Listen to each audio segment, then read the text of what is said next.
प्रातः क्लास है।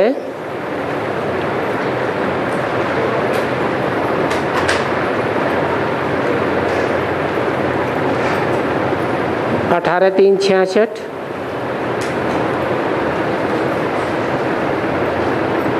शुक्रवार को चौथे पेज की आदि में बात चल रही थी। सोजरा माना ही स्वर्ग स्थापन करने आए हैं।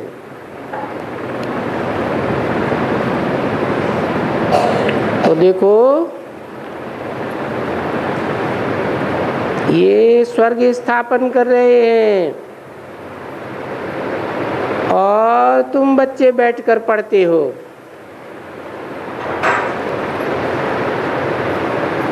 दैवी गुण धारण करने के लिए दैवी गुण धारण कर रहे हो। तो ये बात भारतवासियों को मालूम होनी चाहिए ना।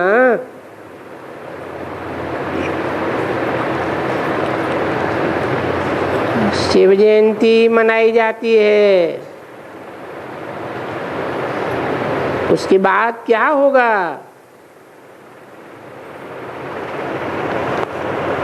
अरे भाई, शिव जयंती के बाद तो जरूर सतयुग जयंती होगी।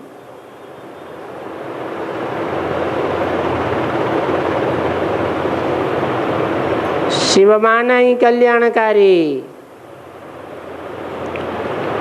तो कल्याणकारी युग होगा ना।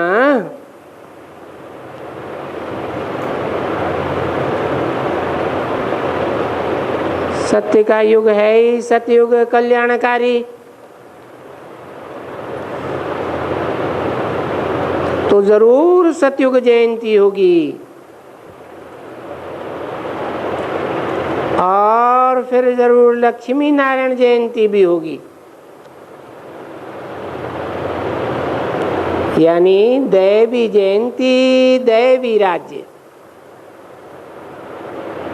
स्वराज्य की जयंती होगी।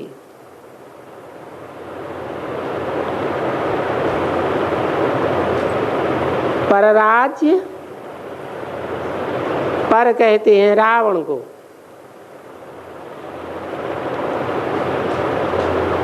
पर कहते हैं तमो प्रधान प्रकृति को, स्व कहते हैं आत्मा को। आत्मा के राज्य की जयंती। क्योंकि वो स्वर्ग का हेवनली गॉड फादर है। तो हेवन में तो राज्य स्थापन करने के लिए नहीं आवेंगे।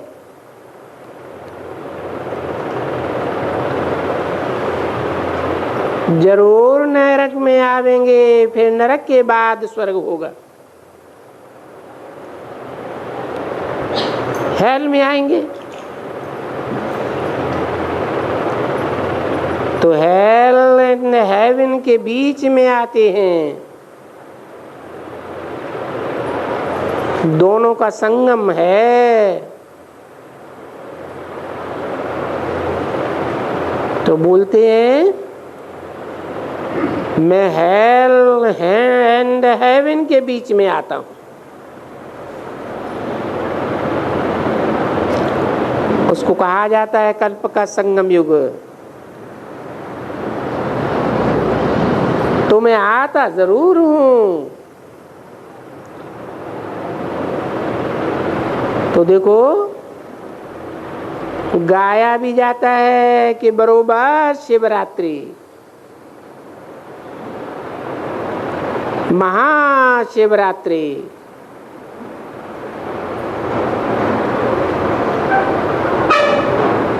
तो ज्ञान की अंधेरी रात्रि में आता हूं।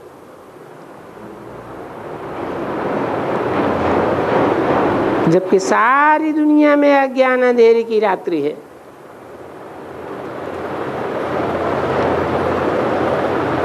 सब अज्ञान अंधेरे में है। सारी दुनिया 500-700 करोड़ तो अज्ञान अंधेरे में है ही। जो अपन को ब्रह्मा कुमार कुमारी कहलाते हैं वो भी अज्ञान अंधेरे में।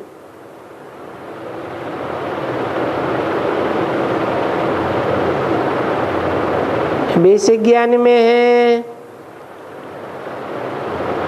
एडवांस ज्ञान में है, वो भी अज्ञान अंधेरे में आ जाते हैं। तो अब ये बात सिर्फ तुम बच्चे ही समझ सकते हो, क्योंकि जानते हो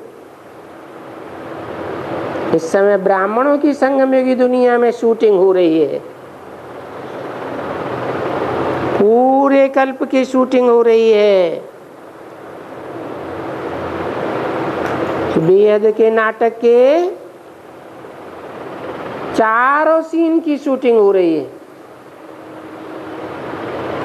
सतयुग सतो प्रधान, त्रेता सतो सामान्य, रजो प्रधान द्वापर और कलयुग तमो प्रधान की शूटिंग हो रही है।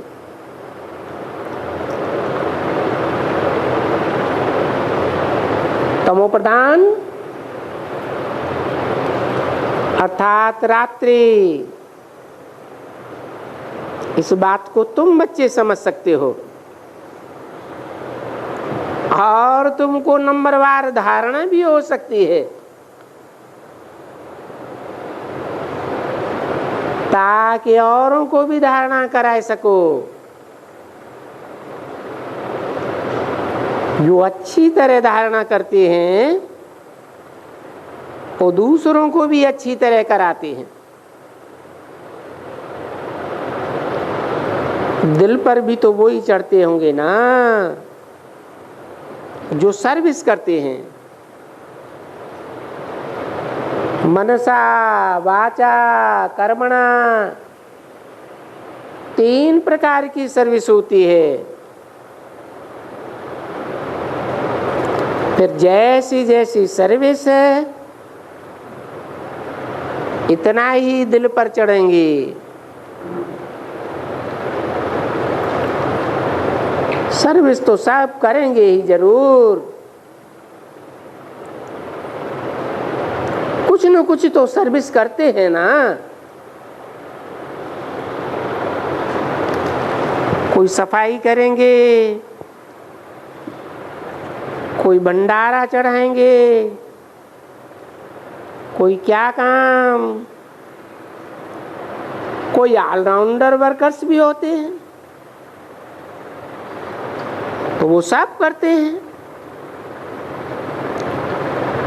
कोई आवे तो उनको ज्ञान भी समझाते हैं, कोई भी आवे रोटी भी पका कर देते हैं, कोई भी आवे पानी भी देते हैं। सब प्रकार की स्थूल सर्विस कर देते हैं।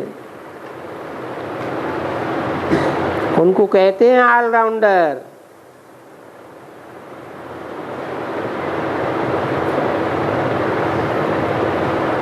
तो सूक्ष्म भी सर्विस, मूल भी यानी थर्ड वर्ल्ड रीड,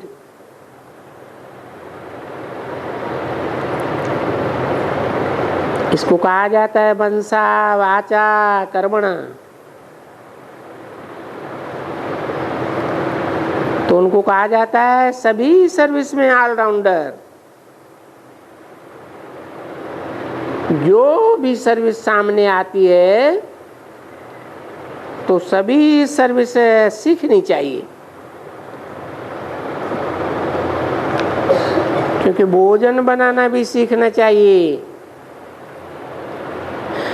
फिर उसमें तो बर्तन मांजना भी पड़े, सब कुछ करना पड़े। इसको कहा जाता है स्थूल सर्विस, अपने लिए भी और फिर दूसरों के लिए भी।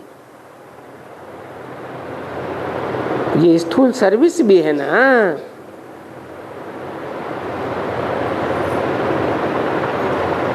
और सर्विस में जब यहाँ ईश्वर है तो ईश्वर की याद में सब सर्विस करनी पड़े।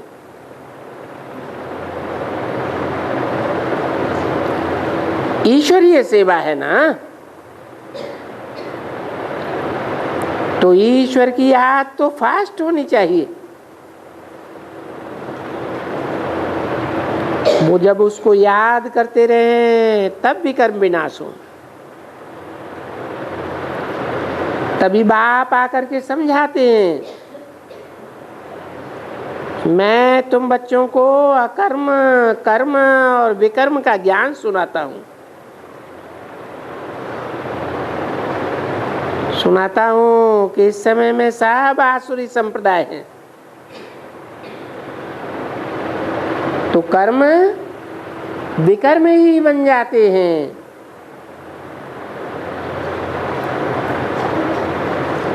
जब सतयुग होता है तो कर्म अकर्म हो जाते हैं, क्योंकि आत्म की स्थिति में रहते हैं। देवान की स्थिति में रहते हैं तो विकर्म हो जाते हैं। वहां सतयुग में रावण राजी तो है नहीं,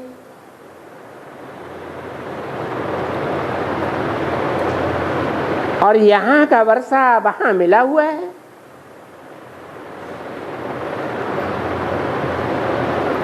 वहां तुम सभी आपस में रहते ही हो, सर्वगुण संपन्न, 16 कला संपूर्ण, संपूर्ण निर्विकारी, सर्वगुण संपन्न था राजा रानी तथा प्रजा होते हैं। उसमें कभी भी कोई एक दूसरे को दुख नहीं दे सकते हैं, परंतु भक्ति मार्ग वाले शास्त्रों में तो सभी दुख ही दुख दिखलाई दिया है।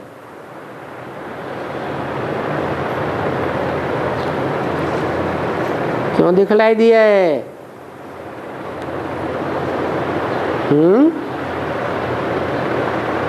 कहाँ की यादगार दिखला दी है शास्त्रों में? सत्युग त्रेता की, संगम युग की याद दिखला दी है। इसलिए बाप आकर के समझाते हैं कि देखो, उन शास्त्रवादियों ने जो शास्त्र ड्रामा के अनुसार फिर बनते हैं, परंतु ये तो समझाया गया, ये शास्त्र बनते ही हैं भक्ति मार्ग के लिए, जिससे फिर सीढ़ी नीचे उतरनी होती है।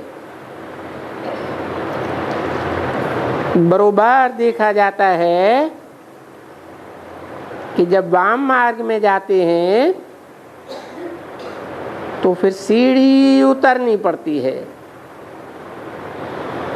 क्योंकि 84 जन्म तो लेना ही पड़ता है। जरूर उतरते हैं तो उतरती कला ही कहा जाता है। इस समय संगम युग में कहा जाता है चढ़ती कला। तो सबकी चढ़ती कला होती है ना। देखो,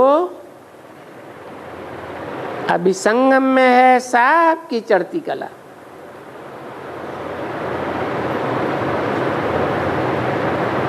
इस समय में सबकी उतरती कला हो रही है।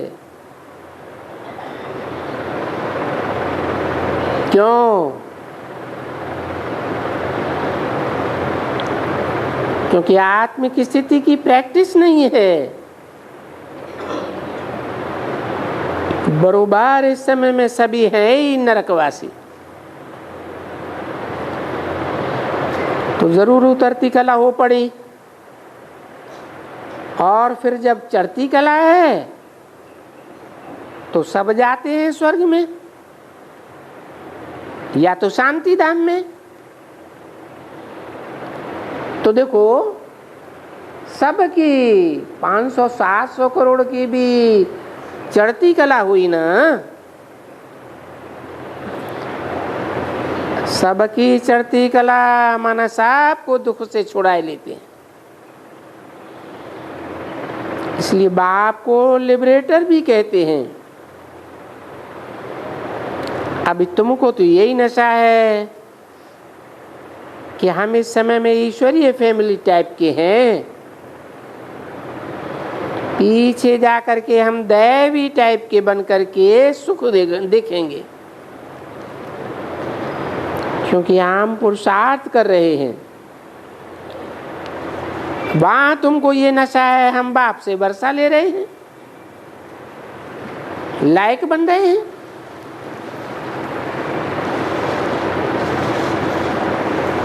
और लायक किसको कहा जाता है? लायक उनको कहा जाता है जो औरों को भी वर्षा लेने के लायक बनावे।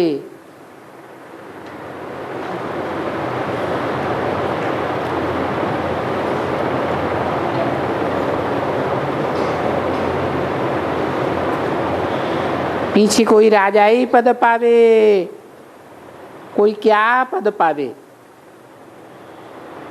कि तो बाप ने समझाया है कि पढ़ने वाले तो बहुत ही आएंगे।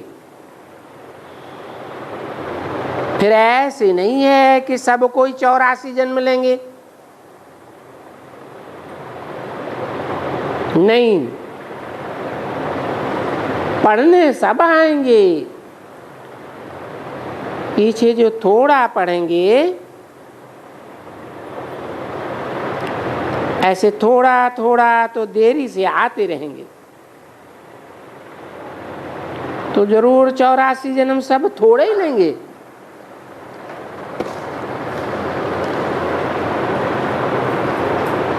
कौन लेंगे?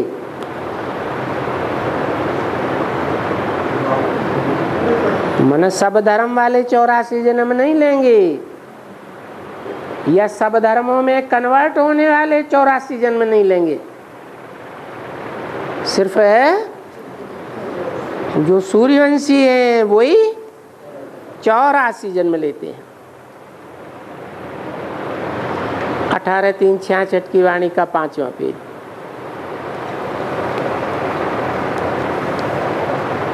तो फिर कोई 82 जन्म लेंगे, कोई 80 जन्म लेंगे। जा करके देखो,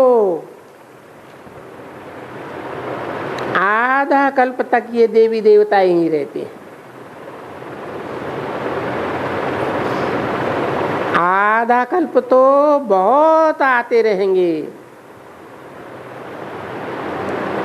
तो वो पीछे आते रहेंगे। उनके लिए थोड़े ही है कि 84 जन्म लेंगे।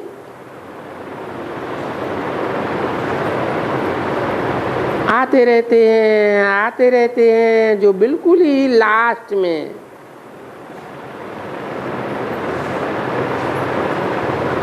वो आकर के पिछाड़ी में त्रेता के अंत में जन्म लेगा।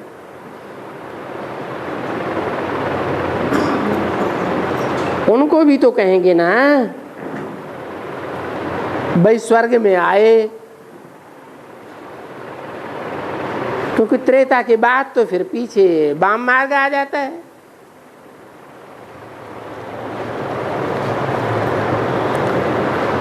उस समय तो पीछे स्वर्ग से लेकर उतरना शुरू होता जाता है।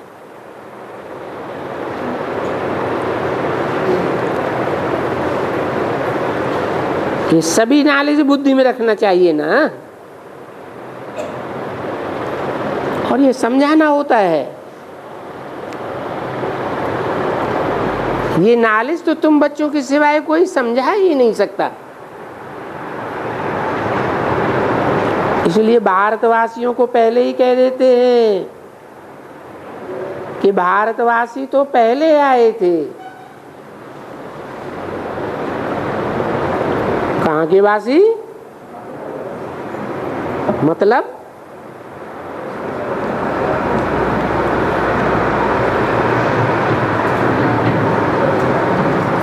जो भारत में सतयुग में आकर के 82 जन्म लेते हैं, कम जन्म लेते हैं, वो भारतवासी नहीं है।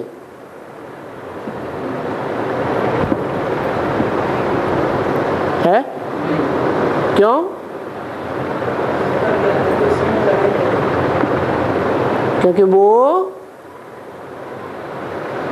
जो भारत है, भा माने ज्ञान की रोशनी, रत माने लगा हुआ, जो सदैव ज्ञान की रोशनी में लगा हुआ है, उस भारत की मत में मिलकर के नहीं रहते हैं।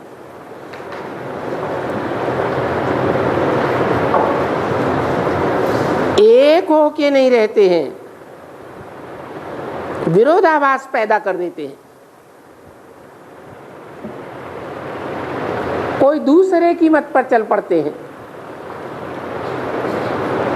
तो दूसरे के दिल में बस गए ना। फिर भारतवासी कहें या विदेशी कहें, हैं? विदेशी कहें।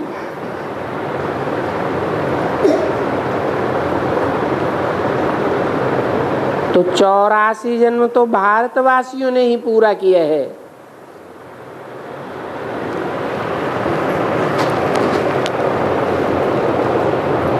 जो सदा भारत में ही वास करते हैं। कैसे पूरा किया? इसको समझाने के लिए ये सीढ़ी बनाई हुई है। देखो, ये राजाई है,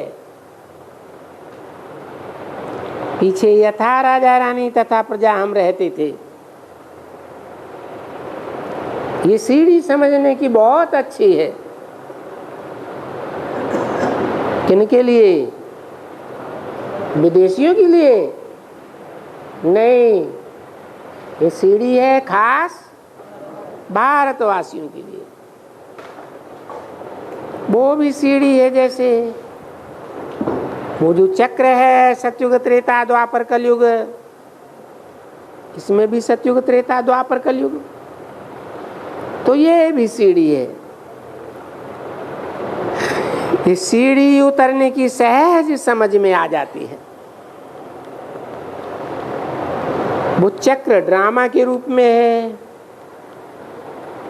ये 84 की सीढ़ी कैसे उतरती है, ये भी बड़ी अच्छी समझाने में आती है। और वो समझाने के अक्षर भी लिखे हुए हैं, जो बच्चों को समझाने में सहज होवे कि ऐसे भारत जो बिल्कुल ही संपूर्ण था, वो कैसे ऐसे 84 का पूरा करके बिल्कुल पतित बन जाता है।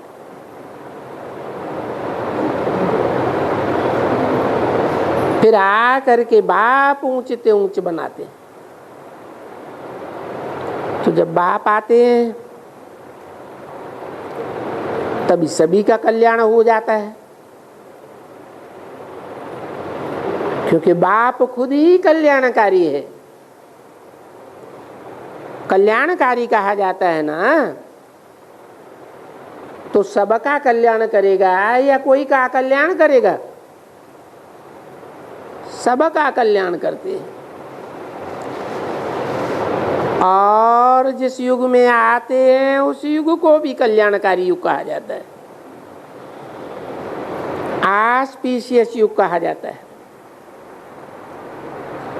बाप को भी कहा जाता है कल्याणकारी बाप, क्योंकि सारी दुनिया का कल्याण करते हैं। देखने में भी आता है, बरोबर बुद्धि कहती है सतयुग में जब इनका राज्य था सभी का कल्याण था, कोई भी दुखी नहीं था। बाकी सभी आत्माएं बाद में आती हैं। तो ये सब बातें बच्चों की बुद्धि में जो सुनते हो सो धारण करनी चाहिए ना, और धारण करके औरों को भी अच्छी तरह समझाना पड़े। क्यों? क्योंकि ये समझाना तो है कि वास्तव में हम सब फैमिली टाइप के हैं। जरूर है, ईश्वर की फैमिली है, तो भगवान तो सबका बाप है। कहते भी हैं तुम माता पिता हम बालक तेरे, ऐसे गाया जाता है। सो भी ये यहाँ भारत में गाया जाता है,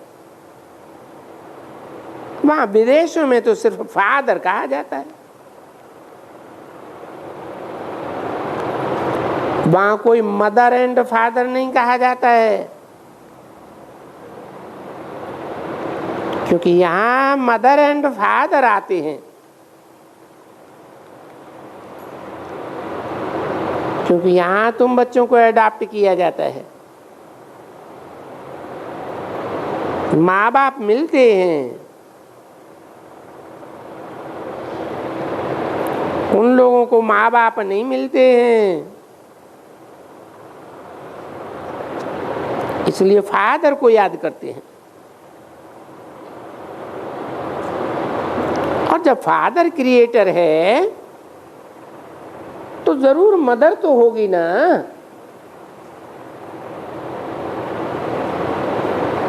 बिना मदर कैसे क्रिएट करेंगे? मदर बिगर क्रिएशन कैसे हो सकती है? तो ये बातें उनको मालूम नहीं है।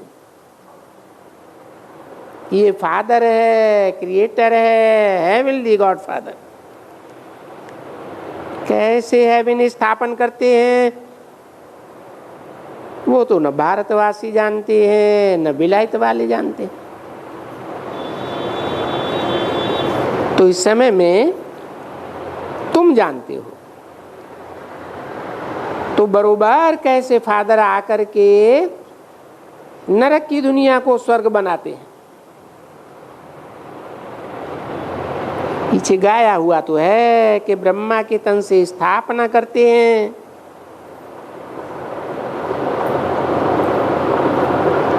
और शंकर से विनाश करते हैं।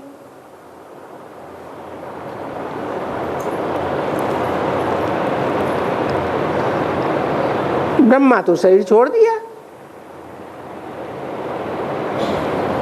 ब्रह्मा का तन कहाँ रहा?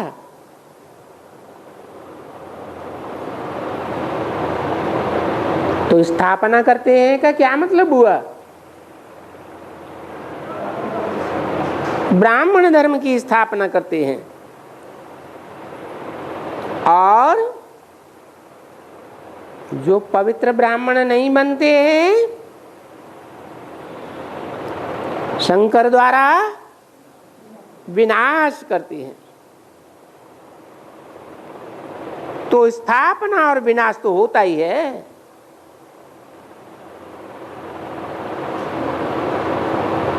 नई दुनिया की स्थापना, पुरानी दुनिया का विनाश। तो जरूर कहेंगे कि कलयुग के अंत का, ये कलह युग का, पुरानी दुनिया का विनाश और नए सतयुग की स्थापना। तो ये स्थापना जरूर संगम युग पर आकर करेंगे।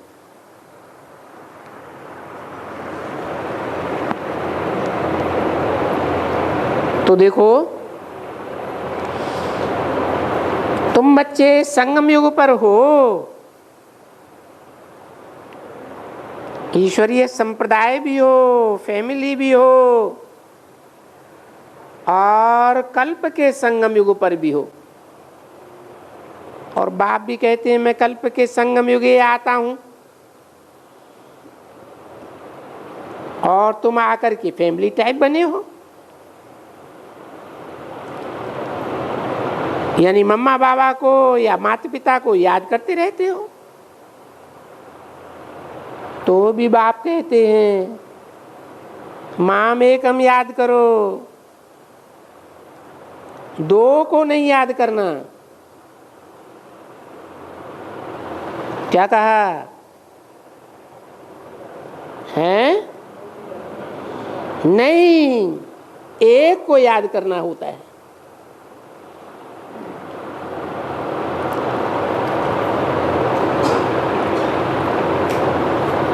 तो क्या मतलब हुआ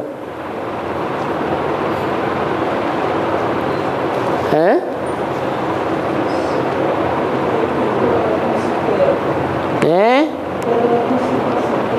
नहीं,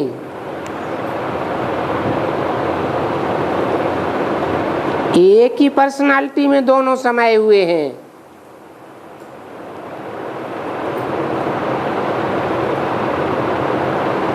एक ही व्यक्तित्व है जिसे भारतवासी अर्धनारीश्वर कहते हैं। अर्धनारीश्वर माने वो नारी भी है और नर भी है, दोनों कंबाइंड हैं। तो संगम युग में ऐसा कौन सा पार्ट है जो कंबाइंड है?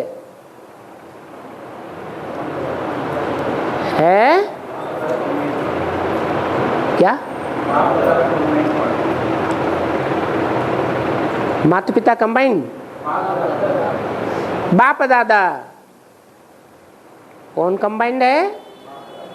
बाप और दादा, ये कंबाइंड पार्ट दिखाते हैं शंकर का। जगत पिता भी है और जगत की माता चंद्रमा के रूप में भी दिखाई गई है, ब्रह्मा। तो एक को याद करना होता है। मेरे को तुम याद करने से, क्योंकि तुम आत्माओं को भी याद करना है, परमात्मा को। गाया जाता है आत्माएं परमात्मा अलग रहे बहुकाल। अच्छा, फिर कहाँ सुंदर मेला?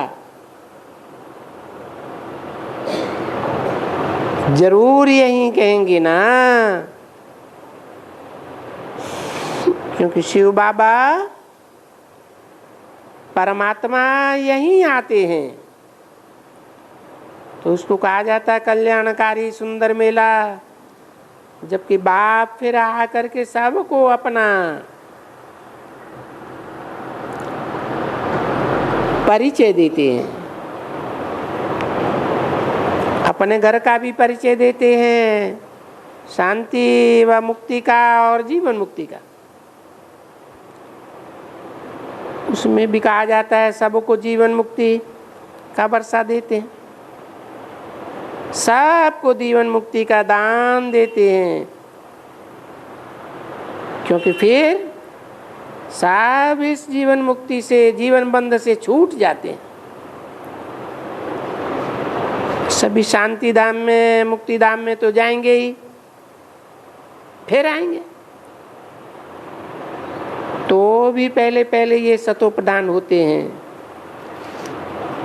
देखो, पहले पहले जब धर्म स्थापक वाले भी आते हैं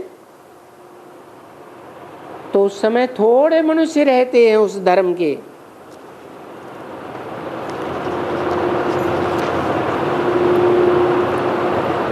उसको कम से कम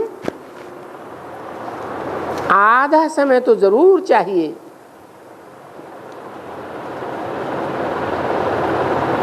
जो उनकी आदमशुमारी बढ़े। जब बहुत आदमशुमारी बढ़ जावे तब राजा स्थापन करने के लिए पुरुषार्थ करे।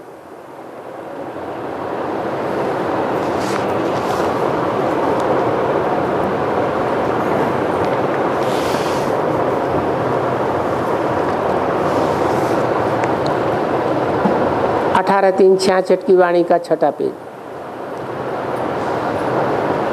तो जब चल करके बढ़े उस समय तो कोई झगड़ा मारा मारी उनके पास नहीं होगा ना, नहीं। जब बढ़े, आधा हो जाए, सतो प्रधान और सतो से पास हो जाएं, रजो में आए, इतनी जब उनकी संस्था हो जाए तब फिर वो लड़ाई झगड़ा मारा मारी करना शुरू कर देते हैं, क्योंकि फिर उनका भी उतरना शुरू हो जाता है। थोड़ा थोड़ा उतरते तो हैं, परंतु पीछे उतरना बहुत होता है। तो पहले उनके लिए भी देखो सुख है, और यहां पहले पहले तुमको सुख है, पीछे देखो दुख है पिछाड़ी में। तो देखो अभी वो सभी फिर भी कुछ ठीक हैं, और ये देवी देवता सनातन धर्म वाले तो एकदम दुखी हैं बरोबर। क्यों है? हैं? क्यों दुखी हैं? क्यों तमो प्रधान है?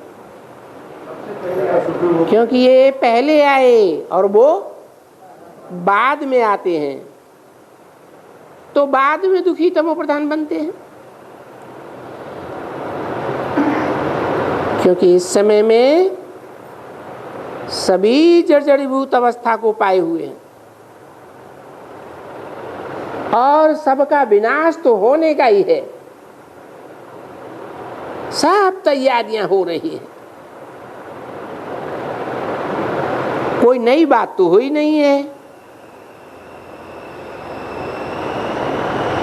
क्योंकि ये कलयुग पुरानी दुनिया, उसके बाद तो नई दुनिया आनी है, जरूर आनी है। और नई दुनिया में राज्य है ही देवी देवताओं का। तो बाप आते हैं, आकर के ब्रह्मा द्वारा देवी देवता धर्म की स्थापना करते हैं।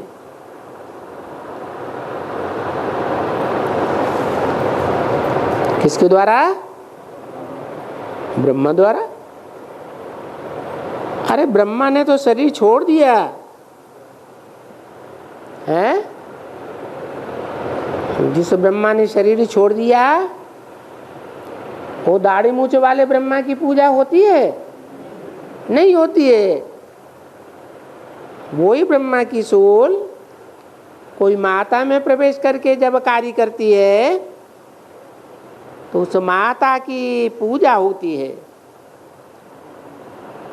जगदम्बा, जगत की माता, वो भी ब्रह्मा।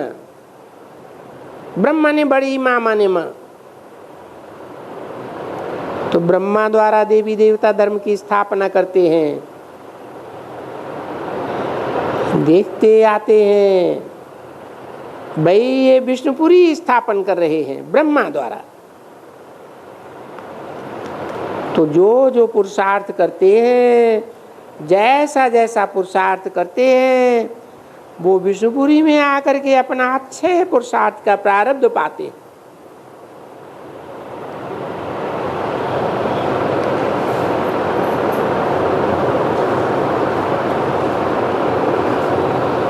अब ये भी समझने की तो बहुत अच्छी अच्छी बातें हैं।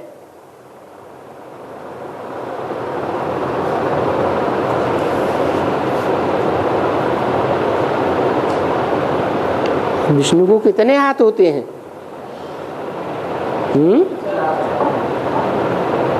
4 हाथ दिखाए गए।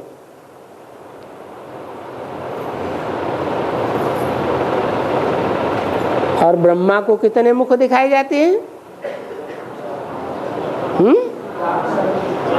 5 मुख भी दिखाए जाते हैं। चौमुखी ब्रह्मा भी कहा जाता है।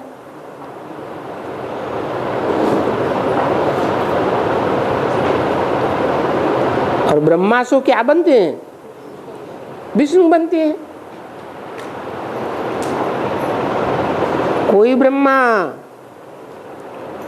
ऊपर की भुजा का विष्णु बनता है, या विष्णु का सहयोगी बनता है, कोई ब्रह्मा का पद पाने वाले नीची भुजाओं का पद पाने वाले बनते हैं, कोई दाईं ओर के, कोई बाईं ओर के।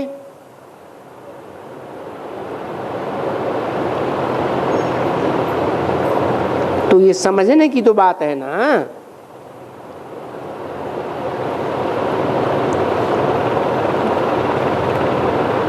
कोई सरस्वती के फॉलोअर,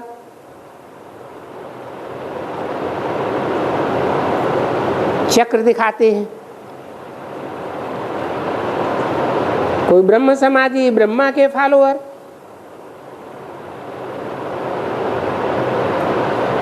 कोई लक्ष्मी के फॉलोअर शंख दिखाते हैं, कोई जगदम्बा के फॉलोअर गर्भग्रस्त की कीचड़ में रहते हुए पुरुषार्थी जीवन व्यतीत करते हैं। तो इस समय में तुम बच्चों को बड़ी खुशी होनी चाहिए।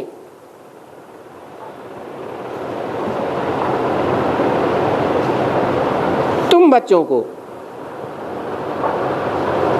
क्यों?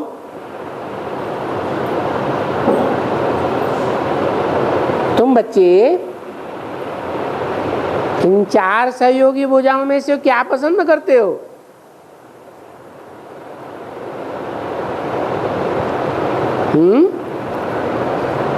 किसके फॉलोअर बनना पसंद करते हैं? हैं? क्या? कमल फूल जगदम्बा को फॉलो करना पसंद करते हैं। जगदम्बा जो अंतिम जन्म में महाकाली बनती है, नारायण को फॉलो करने वाले।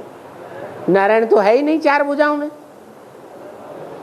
जो है नारायण तो वो सतयुग का नारायण बनेगा या संगम युग का नर से नारायण बनेगा? है? तो जो भुजा को गदा दिखाई गई है वो कौन से ब्रह्मा का सूचक है? हैं?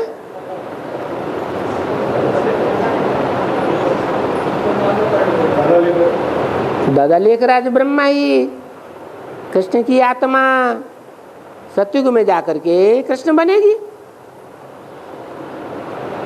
संगम युग में तो पद नहीं पाएगी।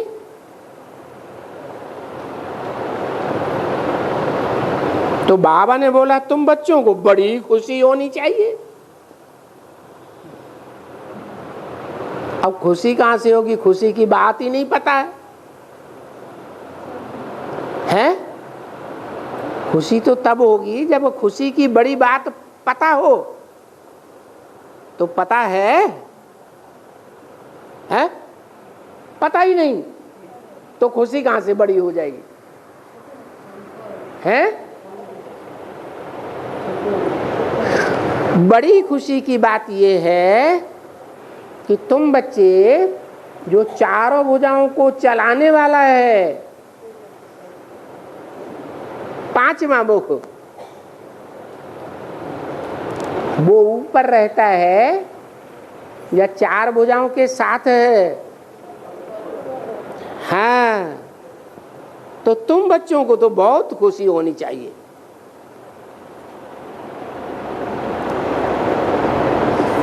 फिर पूछा खुशी काहे की? ये भी तो बताओ। बड़ी खुशी है तो बताओ तो। इस समय में हम ईश्वर से भविष्य किस जन्म का वर्षा पाए रहे हैं। ब्रह्मा की सोल इस समय संगम युग में या उनके फॉलोअर्स संगम युग में ईश्वर से प्रैक्टिकल वर्षा पाए रहे हैं। ओम राधे सरस्वती के जो फॉलोअर्स हुए वो इस समय प्रैक्टिकल में वर्षा पाए रहे हैं। नहीं पाए रहे। तुम तो पाए रहे हो। 21 जन्मों का वर्षा। अभी जितना तुम पुरुषार्थ करेंगे, जितना तुम एक्यूरेट अपन को बनाएंगे पुरुषार्थ में, वो घड़ियां भी होती हैं। एक होती है लीवर घड़ी और दूसरी होती है, उसे क्या कहते हैं, सिलेंडर। तो वो एक्यूरेट होती है और वो इतनी एक्यूरेट नहीं होती है। तो ये बच्चे भी ऐसे ही हैं। देखो, उनमें कई बच्चे तो बहुत एक्यूरेट जाते हैं पुरुषार्थ में, और कई पुरुषार्थ में इनएक्यूरेट हो जाते हैं।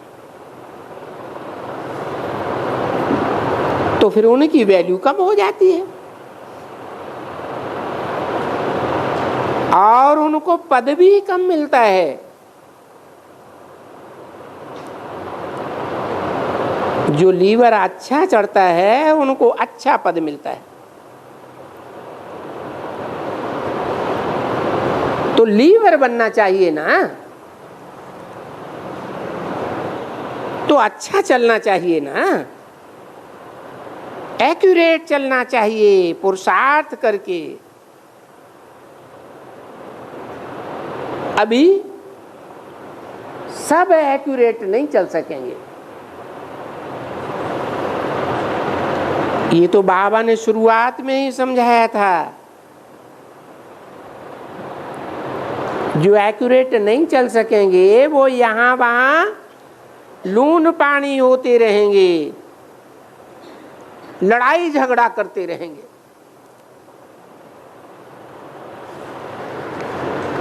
और पांडव लड़ाई करते हैं? पांडव तो लड़ाई करते ही नहीं।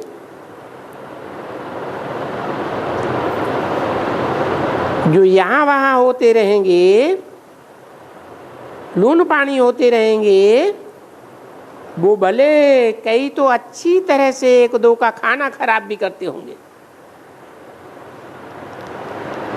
वो बात भी समझ में आती है।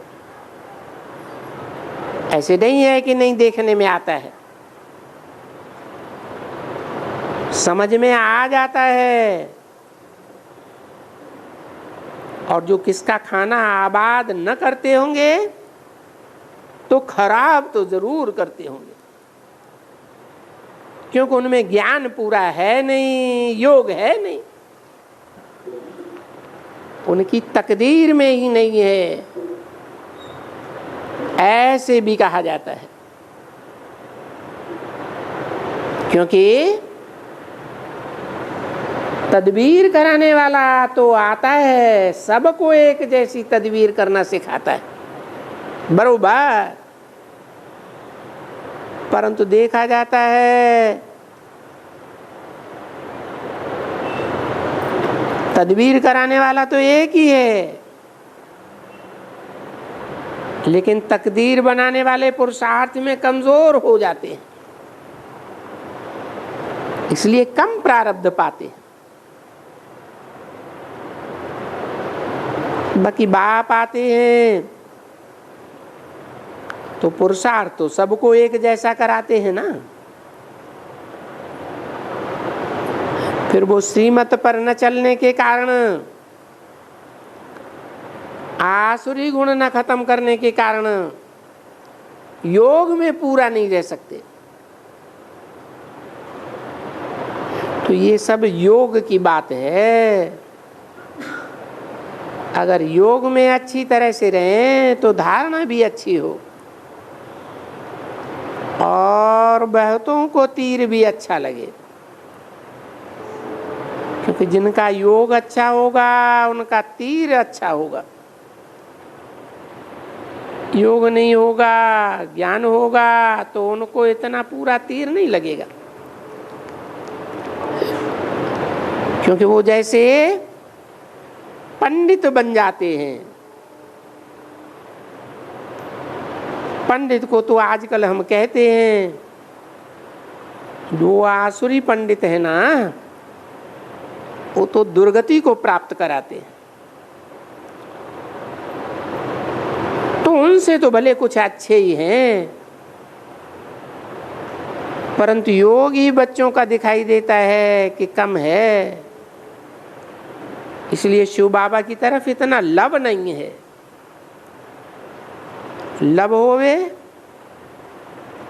तो उनकी सर्विस करे, परंतु लब न होने के कारण, योग में न होने के कारण फिर धारणा भी कम होती है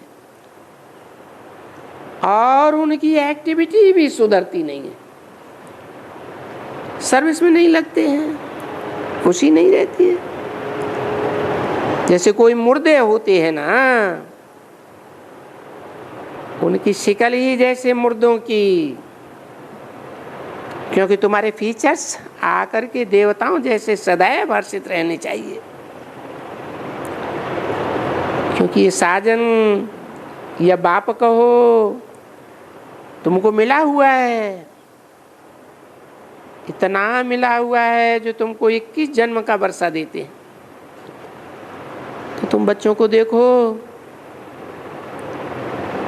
कोई भी साहूकार के घर में कोई गरीब जाए, बच्चा गोद लेते हैं ना साहूकार, तो बच्चे को कितनी खुशी हो जाएगी। वो आँख खानी होती है ना जब साहूकार कोई गरीब के बच्चे को अडॉप्ट करते हैं, तो उनकी कितनी खुशी होती है। तो देखो, तुम भी अभी आसुरी संप्रदाय के थे, बहुत गरीब थे, अभी बाप ने आकर के अपनी गोद में लिया है।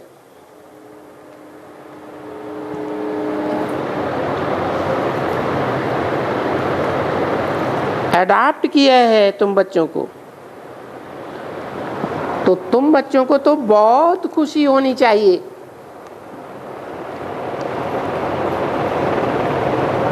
कि वाह, कहाँ हम वो आसुरी संप्रदाय के थे, कहाँ अभी हम ईश्वरी संप्रदाय के बने। 18-3-66 की वाणी का 7वां पेज। तुम बच्चों को खुशी तो अपार होनी चाहिए, परंतु अगर किसकी तकदीर में नहीं है तो क्या किया जाए। जैसे वो आख्यानी सुनाते हैं, राजा जाकर के खेरूद की लड़की को ले आया, तो वो लड़की मुट्ठी को अकल ही नहीं था, मुट्ठी को श्रृंगार कराया तो वो श्रृंगार ही नहीं कर रही थी। तो है ना यहाँ की बात। क्योंकि आसुरी संप्रदाय के माना ही एक पाई पैसे वाले हैं। आते तो हैं बरोबर पटरानी बनने के लिए, जैसे शास्त्रों में है, परंतु लायकी नहीं होगी तो फिर उनको क्या कहेंगे। तो देखो, कई वापस जाकर के फिर वो चले जाते हैं, उस आसुरी संप्रदाय में भी जाते हैं। वह तो यहाँ अच्छी तरह से श्रृंगार न होने के कारण पद भी भ्रष्ट होता है, प्रजा में चले जाते हैं। पटरानी तो बनती नहीं है, नहीं तो बाप आते हैं पटरानी बनाने के लिए। जैसे कृष्ण के लिए कहते हैं कि भाई बगाते थे पटरानी बनाने के लिए, तो ये भगाते कहाँ से हैं?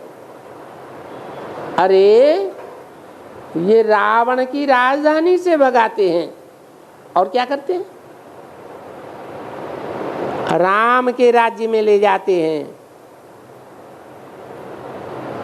भगाना, सगाना, ये जो सब लिखा हुआ है वो अयथार्थ लिखा हुआ है, तुक्का लिखा हुआ है। इसको अंग्रेजी में कहा जाता है कार्टन बुल स्टोरीज, फालतू गपोड़े। ये गपोड़े हैं ना।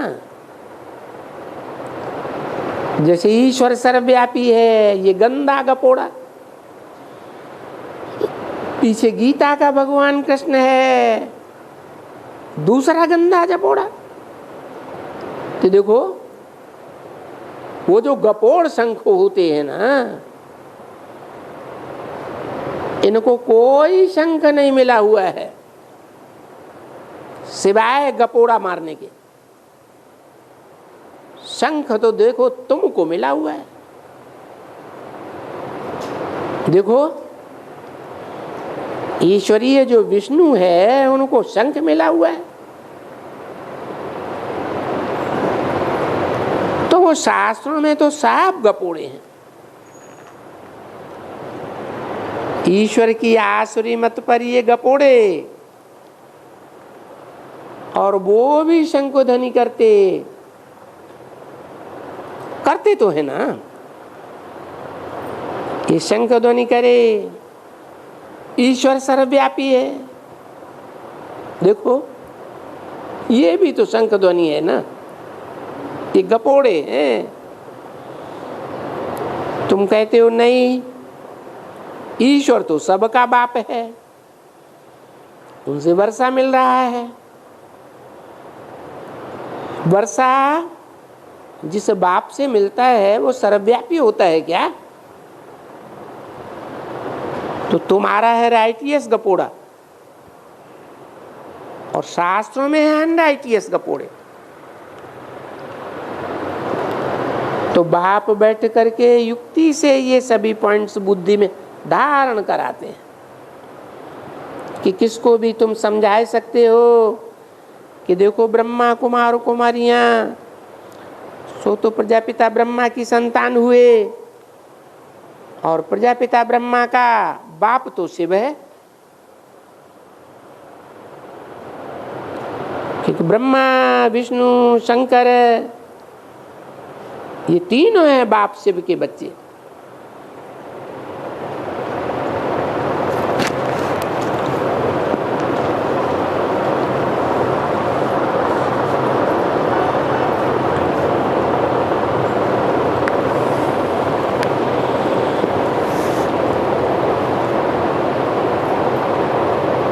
उनको कहा जाता है त्रिमूर्ति शिव। कोई त्रिमूर्ति ब्रह्मा नहीं है, त्रिमूर्ति शिव है। त्रिमूर्ति शिव ब्रह्मा द्वारा ये भारत को फिर से स्वर्ग बनाते।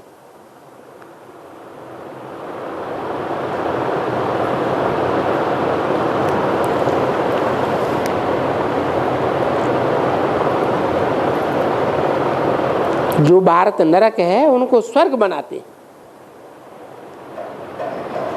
शंकर द्वारा इस भारत को नरक को फिर विनाश कराते हैं।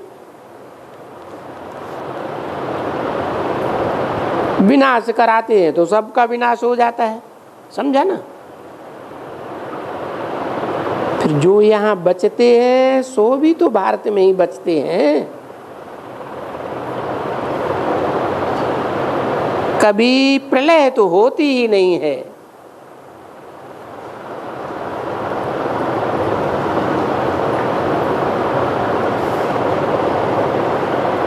तो देखो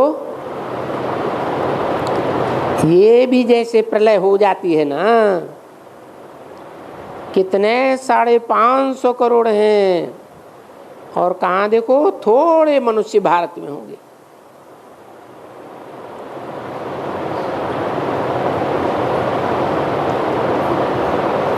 बाकी क्या होंगे? यहाँ रात दिन का फर्क हुआ। तो ये भी जब किसको समझावे कि जब इनका राज्य था तब कुछ ख्याल करो कितने मनुष्य होंगे सतयुग में। किनका राज्य था? कितना मनुष्य होंगे? इनका राज्य था। किसकी तरफ इशारा किया? कौन से लक्ष्मी नारायण की तरफ इशारा किया है? संगमयुगी लक्ष्मी नारायण की तरफ जब इशारा किया तो कितने मनुष्य होंगे? 9 लाख। फिर तो ख्याल करो कितने मनुष्य होंगे सतयुग में। बाकी जो इतने 550 करोड़ वो कहाँ गए? तो जरूर वो मुक्ति धाम में गए होंगे। किसने ये खेल ऐसा रचाया जो आकर के साफ खलास हो गए? वो ही तो पतित पावन गॉडफादर का काम है। आकर के स्थापना करते हैं और बाकी का विनाश कर देते हैं, मुक्ति धाम में चले जाते हैं। तो समझानी भी सहज आ जाती है। समझाना वो जरा बुद्धि का काम है। योग पूरा न होने के कारण योग भटकता है ना। एक तो बाप कहते हैं देही अभिमानी बनो, तो ये जो सभी तुम्हारा देह के साथ संबंध है ये सारा मिट जाएगा। देवान रहेगा तो सब याद आते रहेंगे।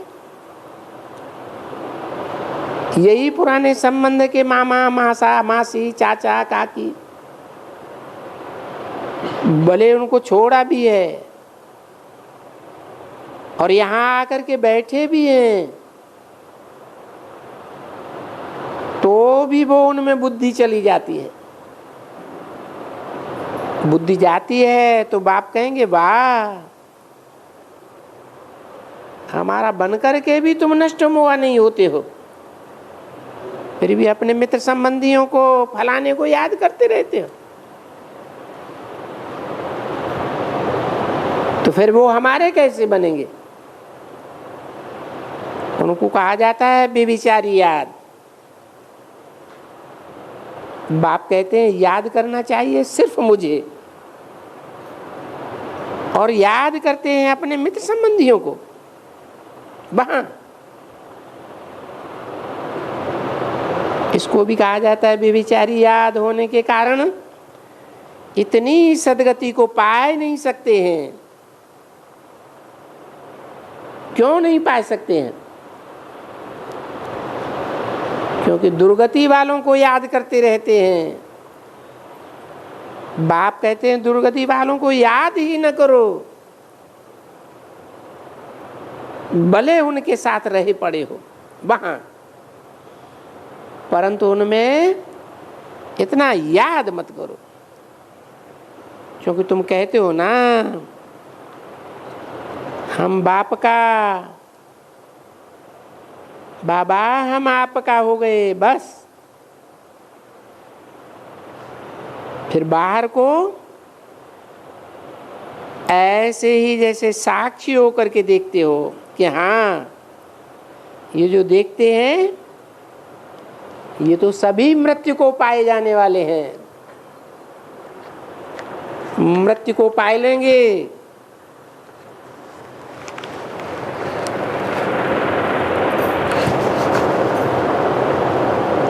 ये जो आसुरी दुनिया है इनको देख करके हम क्या करना है? बुद्धि में ये सारा ज्ञान आया तो हुआ है ना। अच्छा